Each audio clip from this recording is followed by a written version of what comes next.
The 100-foot yacht sector is as competitive as it gets. So what does this bring to the party? It's the Majesty 100 Terrace, and it's based on the very successful Majesty 100, and somehow they've managed to find 20% more living space and possibly produced the best owner's cabin in the category. And I know you guys like your crew cabins, so just wait for this.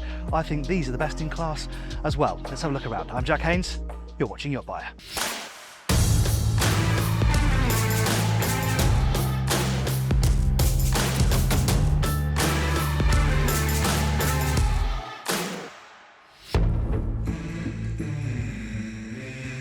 If you enjoy this type of content, this is the time to subscribe. Hit subscribe, hit that bell icon, and our videos will appear in your timeline and you'll never miss one. Right, we're going to start down here. There's a lot going on in terms of functionality at the bow. That's the big news on this model. But we wanted to start back here, A, because it's nice and cool with my feet here in the water, and B, because there's a lot of functionality here as well. So as you can see, this is a hydraulic bathing platform.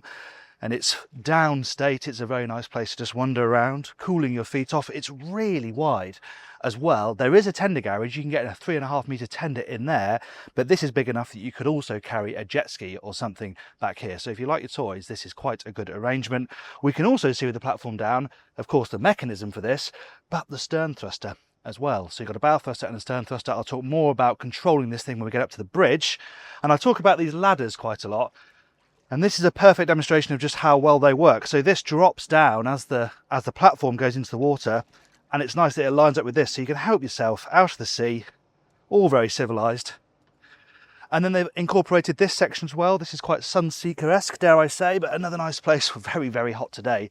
But yeah, you can sit overseeing what's going on in the water. And then when you're not using this, this clamshell folds up against the transom, and then this whole thing lifts up, and that's what reveals the tender garage. You can stick some chairs in there as well and make a bit of a beach club. It's not really a beach club, it's more for stowing the tender, but really impressive functionality back here.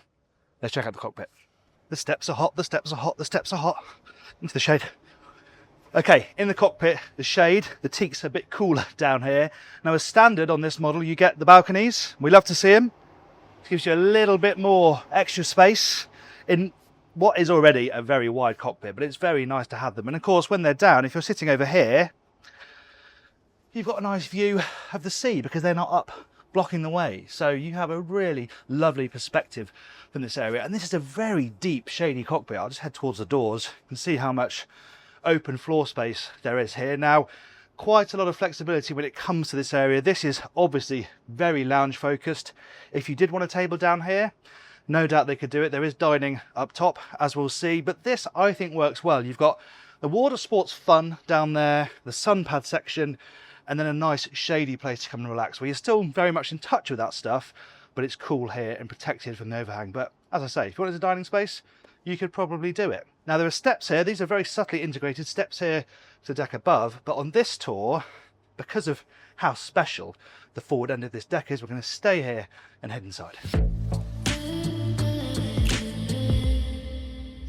The interior design is by a Dutch designer called Fathom, and it's the second or third time they've worked with Majesty on a model, and I really like the balance they strike in here. It's typically bright, the sort of light colours you expect from Majesty, though there is a dark wood option as well, but it's quite playful. I mean, it's things like having these sculptures on either side when you come in, this contrast here with the panelling and then the wood, nice use of marble and backlighting. It's classy and it's quite fun. We'll see lots of that as we go further through this main deck. Now, aft here, all dedicated to seating. This is a lovely big sofa, isn't it? Quite comfortable too. This is really designed for lounging around. The TV swings down from opposite me, so it's nice that most of the sofa faces that and is able to watch the TV, which isn't always the case. When the TV's out the way, the view from here through this big picture window is absolutely lovely, and there's some storage over on that side as well. Moving forward, dining space. But when I talk about the detail, it's things like this. On previous Majesties, this might have all just been a sort of plain panel, but now you've got some marble inset which matches with the table. There's this nice ceiling detail with the mirrored effect and the little pinprick lights inside it. And what's lovely is that as standard, it comes with these sliding doors. You have them on both sides. Maybe not something you're going to use so as hot as Dubai, where we are now, but on cooler evenings, being able to open this up if you're inside and get a breeze running through the boat will be really nice. And of course, it's a great access point for guests and for crew. Talking of crew, on the port side, there's a door that leads through to the galley and half of the crew accommodation. We're going to go through all of that later on. But what I really want to focus on now is this area, because it says a lot about thoughtful design when a simple staircase, a simple lobby is as attractive as this. I love the staircase, floating steps, the glass so you can see all the way through it. It doesn't feel like this sort of block that's right in the middle of the boat. And there's glass above as well. There's a skylight. You can probably see the radar swinging around, but that is drawing so much natural light down here, making it feel even brighter. And look at this detail that sort of draws you down to the lower deck, the shapes, the lighting, and really clever use of strip lighting throughout this interior. I think it works really, really nicely. But honestly, we haven't even got to the best bit yet, the owner's cabin. Now, as you expect on a yacht like this, there is a day head on this level on the starboard side, just after the owner's cabin, cracking view from there as well. And then feel around here and you find a hidden doorway that leads through to the galley and down to some of the crew space. But that's really clever. When that closes, you'd have no idea it was there. And then through a doorway and we're into the owner's cabin. We're going to start with the bathroom because it's just here. And this is another clever bit of design. This passageway is also a kind of walk-in wardrobe, so storage on both sides. Into the bathroom where you're met with a lot of marble underfoot, up the sides, on the twin sink here. Nice to have this amount of space in the owner's cabin. And talking of space, look at the size of that shower cubicle. And again, fantastic view from here. Bench built in, lots of storage. Rainfall shower head, very nicely done. But come on, let's see the main event, which is the cabin itself.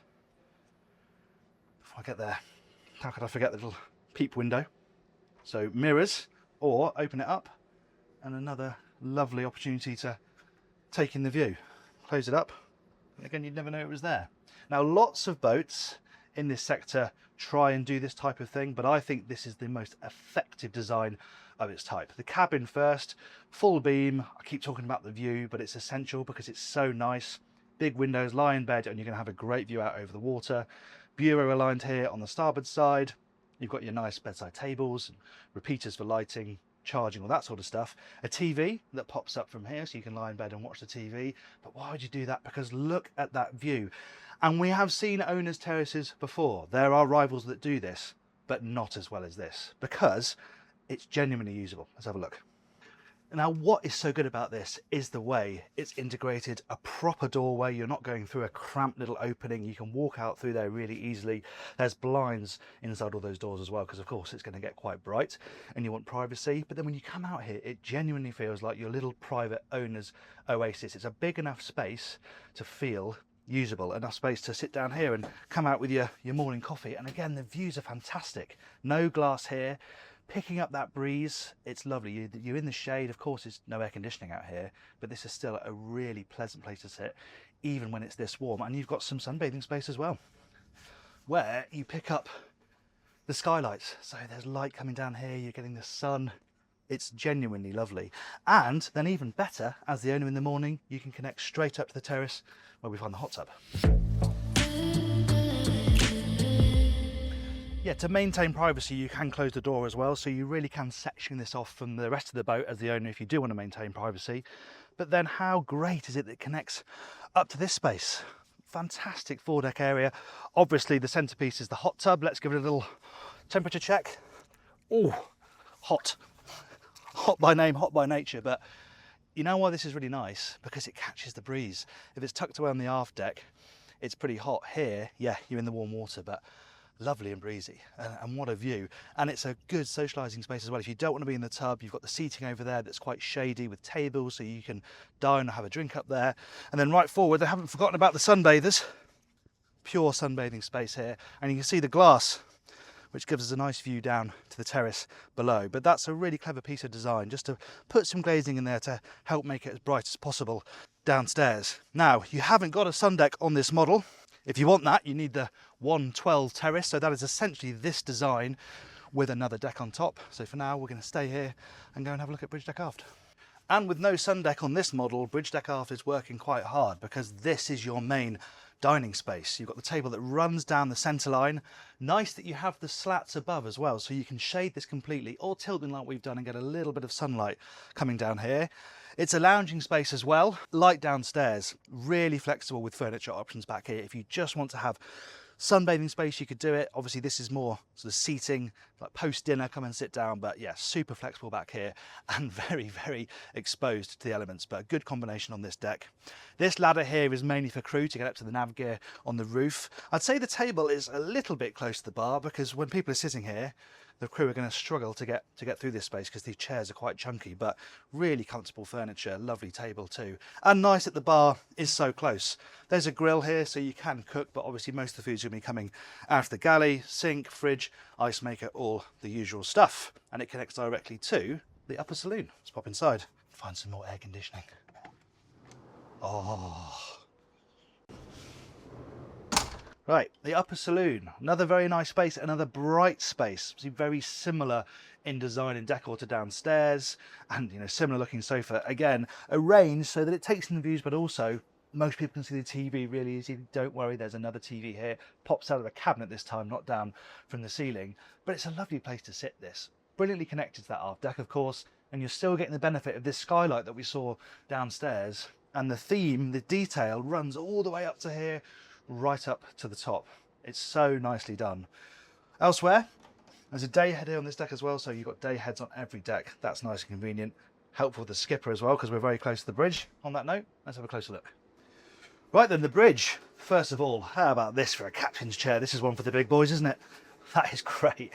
Super comfortable, fantastic view, both out of the windscreens and of my 3 MFDs, where we have the usual mix of navigation, radar, tankage and systems controls over there, and then cameras, so the skipper can spot everything from this really rather comfortable vantage point. I like the wheel too, kind of untreated wood, makes a bit more of a statement. Often wheels get a little bit dull at this stage, but this is a centerpiece of this area, so make it nice, and this one is. Now top speed is 22 knots. You can have either 1900 MANs or 2000 horsepower MTUs. I'd imagine everyone's going to go with the bigger ones. That's what this boat has got, so yeah, 20 knots above the top speed. And then cruising speed, well, you're looking 15 knots for a fast cruise, 10 to 11, that's the sort of efficient cruising speed, where you're looking at around 1,000 nautical miles of range, maybe just over. So if you want to cross the Atlantic, you're going to be looking at something more like a New Marine, bigger fuel capacity, bigger range. And if you do want to compare this to boats like the New Marine 30XB, you can do that on yachtbuyer.com. Head over there, use the head-to-head tool, and you can see for yourself how these boats compare. So yeah, it's definitely a sort of long coastal hopper, not one that you're going to be taking across the Atlantic. Fully stabilised though, Humphrey active stabilisation. We've been on anchor for the last hour or so and have not moved a muscle. They're very, very effective. Elsewhere at the bridge, we've got a little perch back here. No captain's cabin on this level, on this size you've got in the Majesty range. The captain's cabin is downstairs, but a nice perch here for someone on watch to come and sit back. You can still see the screens really easily and out the windscreen really nicely. And yeah, if guests want to come and take in the view from the bridge, this is the place to sit. The final thing I should mention is there aren't wing stations on the side decks. Obviously, you've got your throttles here, bow and stern thruster. We saw the stern thruster earlier on, didn't we? But the captain on this boat has got a remote control, so he can walk around the boat and control it from wherever he wants. Most likely the cockpit when he's coming in and out. So no wing stations, but good flexibility when it comes to mooring, because of course this is your only helm station. Okay, let's drop downstairs and have a look at the guest accommodation. Right, with the owner's cabin up there on the main deck, here on the lower deck we have 4 ensuite guest cabins, doubles behind me, twins forward. We'll start with the doubles. They are exactly the same. So I will come in to this one to show you what they look like. These are your VIP suites, and these are lovely. Again, it's the brightness that really stands out. Lovely big chunk of hull window. Electric blinds, so you can get some shade from the comfort of bed. You've got, nice bedside tables here with storage and lighting and plugins for your electronics. So it's all very, very nicely put together. Lovely use of lighting behind here as well. This is a theme that carries down from the saloon. I like the lighting above too. It's lovely. Storage is good, and a wall of storage over on that side, and ensuite bathrooms, of course. Past the TV, every cabin has its own TV. More marble clad bathroom wear, obviously not as spacious as the owners, but finished to the exact same degree. Nice big sink unit, storage above. The window's quite low, so you're not getting much of a view out unless you're on the loo, but it does help with natural light. And then big enough to have a proper separate shower cubicle. Let's look at the twins. It's a nice bright lobby area. These lights come on as you walk downstairs, which gives you a little bit of a sense of occasion as you drop down. Storage here, mainly for crew use really, for toiletries, linens, that sort of thing. And then, like the VIPs, the twins are pretty much the same. Slightly staggered formation, but very much the same blueprint floor space. You can spec these so that the beds slide together, which is actually a really good shout, because then you can create doubles if you want to. But as twins, still a really nice space. I'll just point out the headroom in here. Excellent throughout this deck. And the beds, those singles, are nice wide ones. So you don't necessarily have to make them into a double, but just gives you a bit more flexibility. Storage is behind the bathroom door here. As I said, TV mounted up there, private AV, your own cooling in here so you can set the temperature. And again, nice big window to enjoy. Bathroom, very similar to the VIPs. Pretty much identical, I'd say. But in terms of privacy and comfort, every guest on this boat does pretty well. Let's go and have a look at how the crew fare. Right, we're back here on the main deck in the main saloon, and there's good access down this side for the crew. Most of their connection inside the yacht is down the port hand side, and that is obviously where the galley is as well. So that all links very nicely for them. Behind this sliding door reveals, first of all, a pantry by the access door out onto the side deck, but there's a wine cooler here, coffee machine, storage for coffee cups, so that's all in its nice little separate space outside of the galley. And a theme on pretty much every Majesty I've been on board is the size and quality of the crew spaces and the galleys, and the 100 Terrace is no different. This is just simply a fantastic space for a yacht of this size. Full stainless steel professional kitchen, all with Miele appliances as standard. Loads of floor space in here as well. Probably only a single chef on a yacht this size, but if they have got help from the stewards taking the plates up, having plenty of floor space makes that job a lot easier. They've got a nice big window as well, lots of counter, good, you know, places to cling on to if the boat's rolling around a bit, though probably won't with that stabilization. And then cooling space. Two huge fridges, full height, two of them there. There's a freezer the same size behind the camera. It's really, really impressive. And the other nice thing that Majesty does is it splits its crew spaces. So we've got some down here. I've got the laundry behind me. This is the secret door from the other side. So we've got some crew accommodation down there, some crew aft. Let's start with this one. Now, there's no mess area in this crew section, but it is very well connected to the galley. So a great place for the chef and the stews to be. What you have got are two really comfortable cabins. They're nice and deep. Headroom's really good. You've got some natural light coming in. The bunks are a decent size and not really close to each other. There's good storage over here on this side, and every crew cabin has got a totally separate bathroom, which is large enough to have a proper shower as well. Exactly the same over on that side, and there's even more crew space, including the crew mess further aft. Let's go and have a look at that. Sticking with the port side theme, this is where you find access to the other crew quarters and the engine room. Here's a neat little detail I've just noticed. All of the air conditioning screens have got a little picture of a boat on them as their home screen. I like that sort of stuff. I also like the size of these crew quarters. They are so impressive. I mean, look at the size of this space. Bearing in mind, this is, you know, one of two. This is the mess. This is where they're all going to come and hang out when they're off duty. But yeah, even the space here is really good. Nice, comfortable benches opposite the TV. Obviously, you make the table nice and big if you're dining down here, but then fold it away to give yourself a little bit more floor space. With the galley being the other end of the boat, they need some facilities at this end, which they've got. Their own kind of mini galley here with storage, sink, oven down there, a big domestic size fridge freezer for the crew to use, and their own washer dryer. We've seen the guest stuff that's in that pantry up on the main deck, but the crew have their own one down here, which is really nice. Lots of storage up here. Obviously you've got controls so you can sort of oversee all the systems from down in this area up there and over on this side. And this is technically the captain's cabin, but it's flexible because if the captain's in here on their own, they can fold that Pullman away and have a nice single berth. Or to make it a bit more flexible, you can create bunks. And I talked about the size of the bathrooms, so we're going to have a look inside this one. For a crew bathroom, the size of the shower especially is really, really impressive. If you are crew looking for a job 100-footer, try and bag yourself a job on a golf craft. Right, let's go to the engine room. Access to which, very conveniently, is just here through this door.